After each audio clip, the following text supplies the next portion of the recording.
First of all, I want to thank you for being here today. I really value your time and I appreciate that you decided to spend it here. And I promise it's going to be valuable for you and you're going to at least be clear on what to do, how to proceed, and what decisions to make. My name is Gloria Lafont, and I own a digital marketing agency, Action Marketing. I was a distributor for a number of years, and then I kind of moved away, and now I specialize in distributors. So I'm going to share my screen because if I don't take notes on things, I just go all over the place. So in this past week, with all this stuff that's been happening, we immediately notice we do SEO, we do pay-per-click, we do everything and anything related with marketing online. So we noticed that for our clients, the traffic was really going down. And then the clients that we were doing pay-per-click for, it went down like almost like 70%, the traffic and the actual clicks on the ads, and then the conversions were like really low, even though some clients had conversions, which is amazing to me. As things were developing and things were really quickly changing, we had to come in and make changes on the marketing because it's obviously having an effect in the industry. And this, I think it was yesterday, that there was an article that ASI published about for imprint and how they had their orders were down 50%. So yes, this is having an effect. And for distributors, I'm sure you have all been seeing this for, I guess, as far as the beginning of March, or maybe even before that, as events started to cancel everywhere. So right now, there is a lot of uncertainty, and that causes fear, and we don't know what's going to happen, and we cannot control the future, but we don't know what's going to happen, and we don't know. It's not in our hands, whatever decisions are made. But what we can control is our behavior and how we react to these things. And right now, to me, it's time to make decisions. That's the way I saw it when I first realized that we may just stop altogether, for maybe a month or two, and there would be no business. So what happens? What do I do? Particularly myself, I decided that I was going to continue, because to me, this is going to end, and probably I am very positive that maybe the last 2 or 3 months in total, and then the recovery will start. So that's kind of my view. I have no idea if that's the case or not, but I'm going to go with that. So I think that knowing that you cannot just shut down and wait until things go back to normal, because there's not going to be such a thing as going back to normal the way it was before. And also, you have to stay on the offense, because this is a very particular situation. It's not like a recession where something happens and all business stops because people don't want to buy anything, people are careful. This is very, very different. So I think that it's important to be proactive instead of wait for things to happen and just disappear until things change. So what I mean by that is that to be proactive, there's certain things that have to happen. First of all, you have to be very aware of what the situation is, what is exactly happening. Of course, now at this stage, we are in the middle of the crisis. We probably haven't hit the peak yet. So we can expect that it's going to get worse before it will get better, unfortunately. And we have to be prepared for that. And this is a worldwide crisis. The economy worldwide is going to be affected. Your income most likely will be affected. But there's also going to be some financial relief. I see at government level already approving certain things, and so because they really want us to succeed. They don't want everybody to go bankrupt and the whole thing to go down the tubes. So I'm hopeful in that sense, so that there is kind of a plan in some way. So in the middle of the crisis, until the crisis passes, you have to protect your family, you have to protect your employees, and you have to protect your business. If you don't have any employees and it's just you still have to protect your business and your clients and your family, of course. So all those things come first. Now, then after the crisis is over, then comes the aftermath. What's left? Where are we now? Because it's not going to be like you flip a switch and now everything's fine. That's not going to be the case. So you have to kind of see what's happening there, because some businesses will not make it, especially local businesses, smaller businesses, or businesses that have cash flow problems that are not well managed. They won't make it, distributors included probably. So it's a shame, but that's kind of like the reality. So some of those businesses that don't make it might be your clients. So that is something that you might be facing. Also, the larger businesses most likely will reduce, because the medium-sized businesses that have many, maybe 20 employees, 25, 30 employees, those businesses may have to cut down, let go of people. They're going to make changes in their budget because Q1 is going to be dead, and who knows what's going to happen with Q2. So it's really not, you can't expect that the same projections that you had are going to happen. You have to kind of be expecting that those businesses will reduce, the businesses will reduce. Then, so it's going to be some sort of a recession period. But again, there's going to be government recovery aids. And I really think that because before all this happened, that we were in a pretty strong situation, that it's going to be kind of like, okay, back to work, and the recovery is probably going to be faster than it would be with a different kind of a recession. That's my theory. I am not a financial whiz by any means, but you have to kind of analyze it from some standpoint and to make your decisions and to see, okay, I'm going to go forward because these things I can go with these theories right here. So there is another factor besides the economy, a portion of it, that I think is very, very important, that needs to be considered, especially in the distributor business, in the promotional product business. You've heard, I mean, everybody talks about this in all the trade shows, in many webinars, in many podcasts, how the digital transformation has changed the way people buy, the way people interact. And there is still a lot of people that stay doing things the old way. So, but I think that after this, there are going to be changes. Things are never going to be the same again, because think about it. Amazon is hiring at this time. They're not having any problems. So we can't go out. So if we need something, we're going to buy it via Amazon, and it's going to get shipped. So Amazon is, working. And what that does is that it's really training us to buy in a different way. So now this is so broad. Amazon is so broad that everybody uses it. And what happens is that we have all gotten used to the ease of use of Amazon, how easy it is to buy, to find things, to return things, everything. They let us do anything at any moment. It's really a very good system, but it's teaching us how to do those things. And then we can even upgrade it. We can even have a little added privileges. So all of these things are training the consumer to buy in a certain way. And they expect a similar experience in the promotional part of business.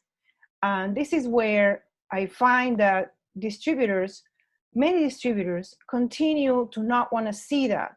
And somehow they have their heads buried in the sand, and they can still find ways to continue to do things the same way, where they don't have an online presence, where they have to call in to verify inventory with the suppliers because they don't want to go online and check on their websites.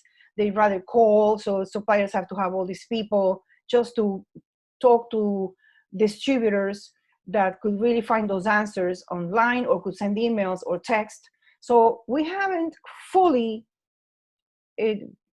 changed. Many distributors have not fully changed. It's not just in the communication with your suppliers, but it's also in your communication with your clients. You want your clients to call you. You don't want your clients to text you. You don't want your clients to go searching on your website. So all of that is really going to cause a tremendous problem. And this is one thing that needs to change if you are serious about growing your business and staying in business, because this has nothing to do with this recession now or this situation that we have right now. This is a market situation that you have to address. So, and this is something that worries me. It has worried me lately, even before all of this mess, because I see a lot of distributors, I talk to a lot of distributors that when I tell them, hey, your website has to show up when people search, you have to have good content that speaks to the target audience, they just get totally turned off and they don't want to hear it. They don't want to, they consider it's just too complicated. They just don't want to see it. And so I hope that I help you. If that's you, I help you open your eyes, because those who are already starting to work on their SEO, that have already changed their website to make it more, to have a more defined brand, those are going to be in a very advantageous position, because they're going to show people search online. People don't call anyone, they search online. So if you don't show up, you don't exist. That's the reality. And we've seen this. We've seen that the competition is getting tougher. The old methods to prospect that many of you found a lot of success with years ago, they don't work anymore. And I see a lot, sometimes people giving advice to continue to cold call or show up. And those people, I'm sure they haven't gotten one client using that method in the last 5 years, because that doesn't work anymore. So it's something that you have to somehow make decisions and make changes. It is very, very important that you make those changes. So the reality is that what you need to improve in your whole process is you have to improve the customer experience, because all of this that I'm talking about is about customer experience. So it has to be easy for your clients to purchase. It has to be easy to place orders. It has to be easy to place reorders. And when I had my business, there were clients that would text me, via text or via Facebook. They would DM me and say, hey, I want to reorder that. They don't want to have to make a phone call, or no, if it might be 11 o'clock at night and they just thought about it and they put it in there. So you have to be available for that. So another thing is, for example, another point that you can smooth for your clients is the art. If you get mad because your client sends you a JPEG, so then how about you just built in the price, the $8, $10, $12 that it costs to convert that JPEG into vector, and be done. It's completely transparent to your client. I, at one point, just started including it in the price, whether or not they had the art, before I even saw it, so that it would be covered, because it is a minimal expense. You can't be making a big deal out of that. And you eliminate a point of friction by doing that. That's just an example. So the truth is that the customer experience is so important that 89% of companies compete primarily by customer experience. And I just mentioned Amazon. If you need to buy something online, you're going to try and buy it through Amazon, because you know that you can trust Amazon and you know exactly what to expect. So you try to first find it there. You're not going to, and that's a fact.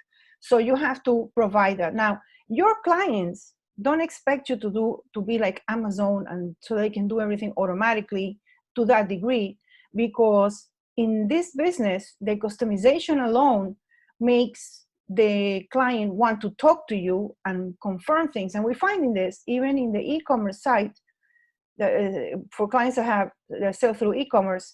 About 50% of the people call or send a form because they have questions before even buying, and then the other 50% go and buy online. So it's, and I don't think that's going to change, because you still need the human to human connection and their questions answered, because again, this is customized products, and sometimes people are going to order for the company and they don't want to get in trouble. They want to make sure they don't make a mistake. So this is how it's working right now as far as the customer experience, and it's so important. So the whole thing right now is to have a plan. What is the contingency plan that we're going to have? So we decided that we're going to continue. You have to make decisions. We have to continue, or I assume that if you're here, you are going to continue. So to continue, we have to make some decisions. One is the mindset. Our mindset has to be in the right place. And that is hard because the news are really bad, distracting, and could really give you a heart attack. And the best way to do that is to limit the news. I'm not saying that you're not going to listen to the news, because you need to know what's happening. But what I find that works for me, I follow the official information. All of the other stuff from the media ends up being opinions, and I cannot deal with a might be or could be, and then you just get all stressed out. I get extremely stressed out. So I prefer to just know what the officials are saying, all the official information, and the local authorities, the federal authorities, what they're saying, that's what I'm going to follow. And then I'm going to go about my business, because otherwise I'll go crazy. So I really recommend, and I'm sure that you can relate to this, to limit the news. Don't go crazy with that. And then the other one is that you want to focus on what you can control. We cannot control what decisions the officials are going to make, the government is going to make. We cannot control that. So it's a waste of time, energy, and brain to be worried about that. So let's focus on what you can control. And then you are going to decide how to act, because since you don't have control, you have control of how you are going to react to things, and what your actions are going to be. So one very important part, of course, is your cash flow. You want to make sure that you have enough money to cover for an eventual, if the business stops altogether, and that you can manage for 2 months or 3 months or whatever it might be. And I have to say that about 5 years ago, I went through a very painful change when I adopted and I implemented the Profit First system, but Mike McAllowicz, I'm probably butchering his last name. It was hard to do, but today I am, so grateful that I actually took the time and the work, because I have a little bit of a cushion there. I have reserves. I never ever had that. So now, I'm not wealthy or anything like that, but at least I can say, okay, I can be safely walking through this. And maybe the same thing with you. You have some savings, or you have some credit cards that you can lean on. And then we also know that there's going to be relief in some way that is going to help us make it through this period of crisis. And then to stay positive, to try and stay positive, focus on the good, help people, be helpful to neighbors, and try to stay positive. That's so important. Step 2 is, this is the time for you to lead. If you have a business, you are a leader. So this is the time for you to step up and lead. And how do you do that? Well, first of all, you want to stay in touch with your clients. Your clients are going through the same thing that you are going through. Your clients have the kids at home driving them crazy. If they're not used to working at home, this is very uncomfortable and inconvenient for them. They may not have the space set up in the way that someone that works at home and that has it all set up at home. So they're really going through the same uncertainty and the same things that you are going through. So it's good to stay in touch with them, because I find that you talk to other people and we're all in this together. This is happening to all of us at the same time. And sometimes you hear somebody and it just makes you feel better. And in your business, you are a partner for your clients. So you have to make sure that that I'm sorry, something, I got distracted, a little shiny object with my phone, turn it off. Okay. So staying in touch with your clients is not like you're going to send them advertisement. This is not the time to pitch. I'm not talking about pitching, but they may need something. They may have to be making changes, and they may need things. They still do. Orders are coming in for some people, so it's not like it's dead. But you have to kind of be very conscientious, and that this is not a pitch situation. The other thing is that you want to add value.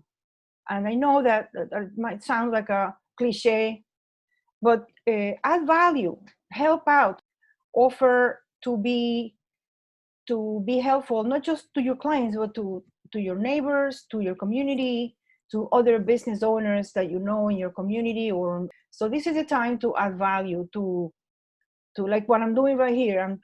I want to give you reasons to move forward and to not worry, and to kind of focus on working on the relaunch of your business. So I hope that I'm adding value. So that as an example. And then also another thing that is very, very important is to crank up on social media. What's happening, I don't know if you've noticed it, if you are on social media, you probably have, is that everybody is on social media. Of course, nobody's working, so everybody's there all day long. And especially on Facebook, the groups are extremely active. Same thing with Twitter and LinkedIn. All of the social media platforms are very, very active, and there's a lot of conversations going on. So you want to be part of that. You want to be involved in there, because you have to. If this is a chance for you to be known and to work on your brand awareness without that as being the intention, but you're going to do that as a byproduct. It's you're going to be known, and you're going to be a leader in your area, and in whatever it is that you want to be a leader on.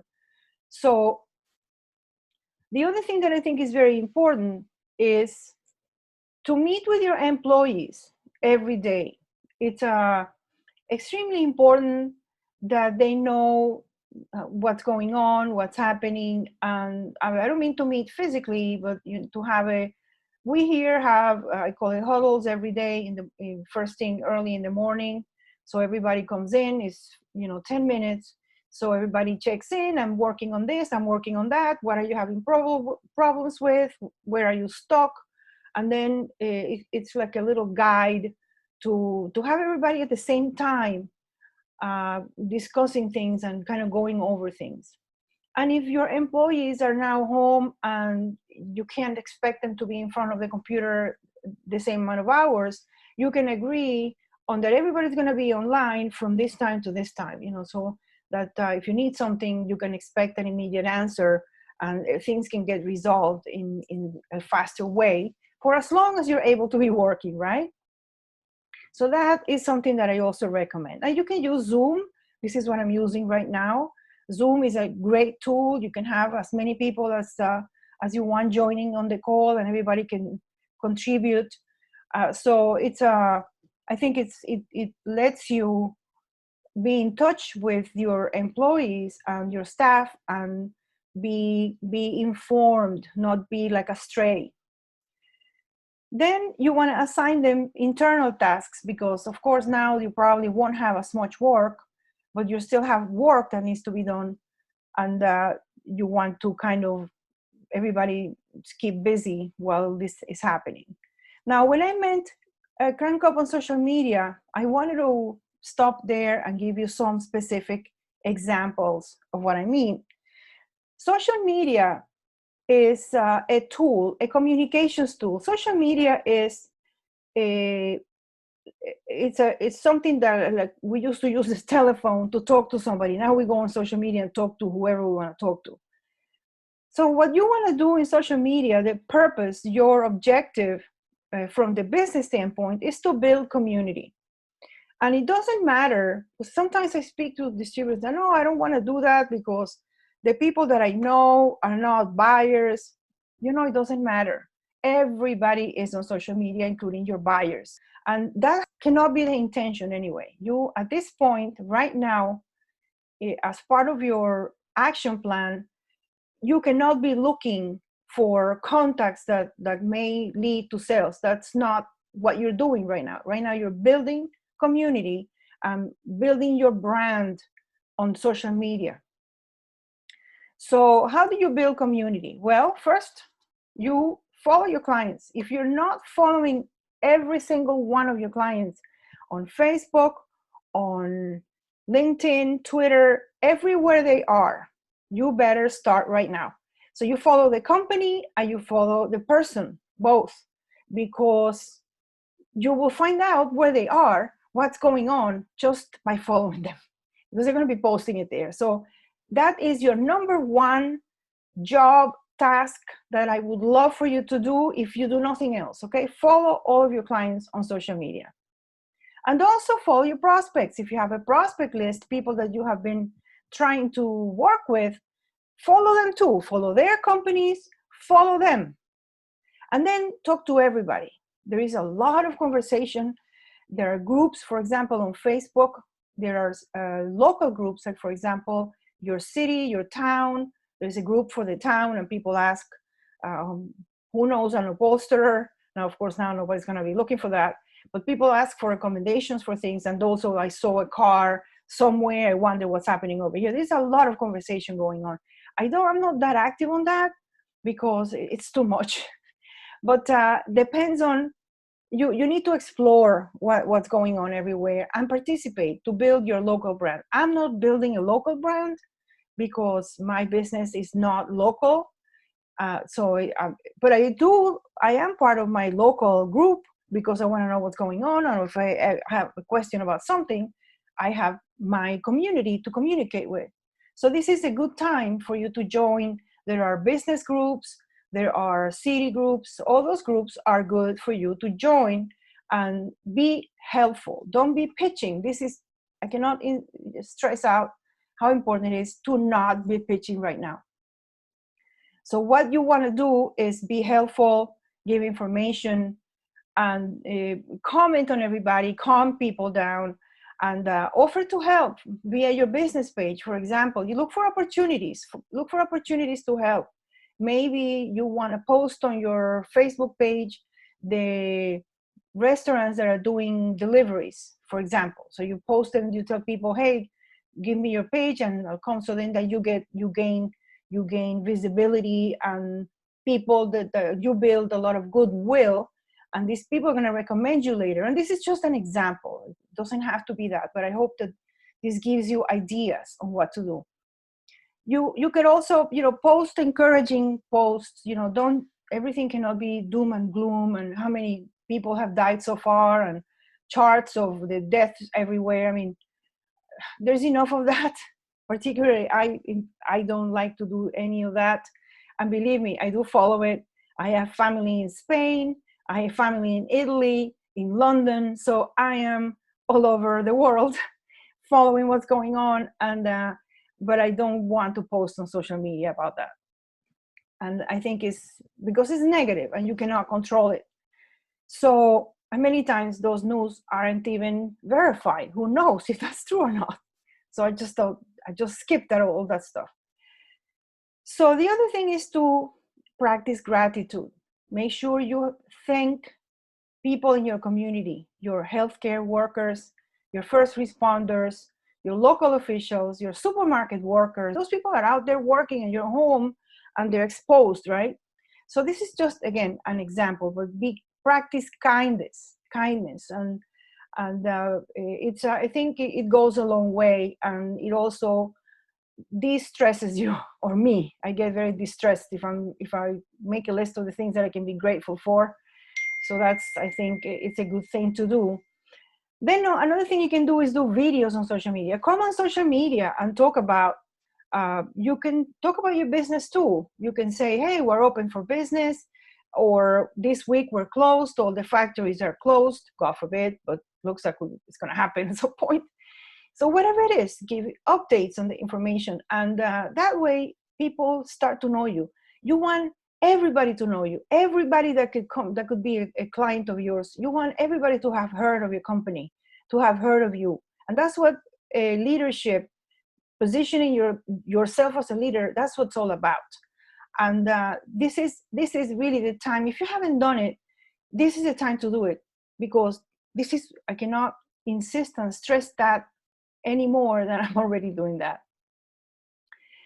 So then comes the part where you have to start evaluating what's going to happen afterwards, because you're going to have to step up and innovate. As I said, I think that there's going to be changes that are going to be significant. Nothing's going to be the same anymore. Think about how some businesses, some service businesses are changing their delivery model so that they can continue to operate. Like an example, the restaurants that are now offering deliveries, and people can order online. All of a sudden they have to quickly make sure that they are able to have people order online, maybe before they didn't.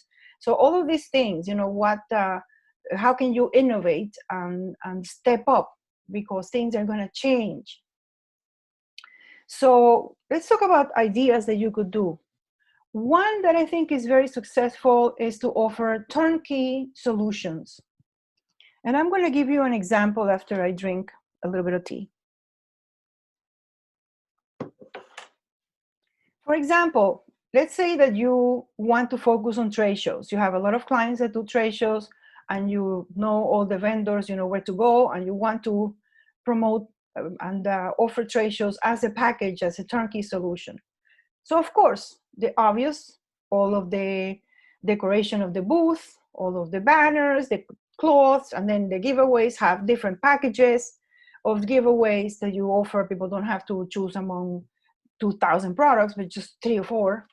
And then also, what else? Maybe you can also have like a scanning solution for them to scan people that come to their table, and then that scanning solution, you can then give them a list of the people that came, for example, and even offer to send emails that you have set up in advance, or packages, gifts, and you can offer something that is different, that your online competitors cannot offer and do not offer. Also, product bundles. We've all seen how companies are giving boxes of products to welcome their new employees. You can offer these product bundles now, and especially now after all of this passes, there'll be a lot of packages that will be sent. So you can be one that does that, that's offering that already, and you can have some things put together already, so that there's no thinking involved. You already have it. You already figured out where you're going to buy the products from. Another thing that you want to evaluate is your market. You want to take a look at your market. What's going on? Who's working right now at this time? Who's open? Who's busy? Who's pivoting? For example, an example of pivoting, and restaurants that are now offering to-go services or delivery. So who's pivoting? Many of these things will remain. The next step is preparation. So one thing that you are going to prepare and work on right now is elevate your customer experience. You want to see how can you make that better. What things are you doing right now that you could improve, that could make you more efficient? The more efficient you are, the better your customer experience that you provide will be. So you want to fix gaps in your systems. What's not working? Do you need to upgrade your CRM system? Or do you need to get one because you don't have one? How can you integrate it with the rest of the services that you use? How can you make things easier to work together better? You also want to look at how can you reduce friction for your clients and prospects? How can you make it easier to order from you? We mentioned it before, the artwork example. Never ever talk about the correct format of the art to your clients. Just fix that. What can you automate? Automate as much as possible. Any repetitive task can be automated. The other thing is marketing. Next thing you have to prepare is your marketing. So you can do things like optimize your website, build your online presence, upgrade your brand. If you've been thinking about doing SEO on your website, starting to do that, and optimizing your brand. And this is a good time to start because it takes a few months for this to actually show a result. So if you start right now, you will be so much more ahead when things go back to open state. So this is a good time to do that. Also, to start building your online presence, work on a plan that is ready to be implemented when the time comes. And also, if you've been thinking about upgrading your brand, upgrading your logo, creating new graphics, this is a good time to do that. Order self promos. If you come up with a plan that you're going to do something as soon as businesses are open, and you want to send some sort of a package to your clients and prospects, this is a time to be thinking about ordering self promos. And it shouldn't be that you're going to order the cheapest one, the one that you can send in an envelope. No, come up with a little package that has a little story in it. Maybe we're glad things are back to normal. A few items that make sense, that somehow tell the story that you're trying to tell. This is your business. This is your time to show your creativity.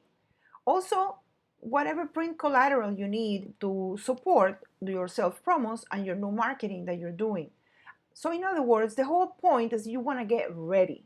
You want to be ready because you cannot think about what you're going to do now that you're allowed to get back to work and the factories are open again, to start thinking about what you're going to do, because you're going to waste beautiful time. You want to be ready. When everything is back to working stage, you want to be ready. And I love this quote from Abraham Lincoln: "Give me 6 hours to chop down a tree, and I will spend the first 4 sharpening my axe." So this is the time to prepare. So let's go to step 5, relaunch. Everybody is allowed to get back to work. We're back in business. So now the first thing you're going to do, you're going to start sending yourself promo packages.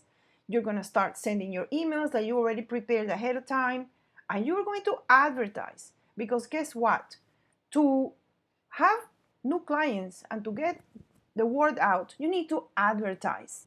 And I know that a lot of people don't like to hear that. They want to think everything is going to be organic and you're just going to post on Facebook, Twitter, LinkedIn, Instagram, and everybody's going to see it. But the truth is that doesn't happen. You need to have a little budget to advertise to your target audience, to promote your business online, and nobody's going to be doing it. Take this downtime to think about the changes that you're going to have to make in your business.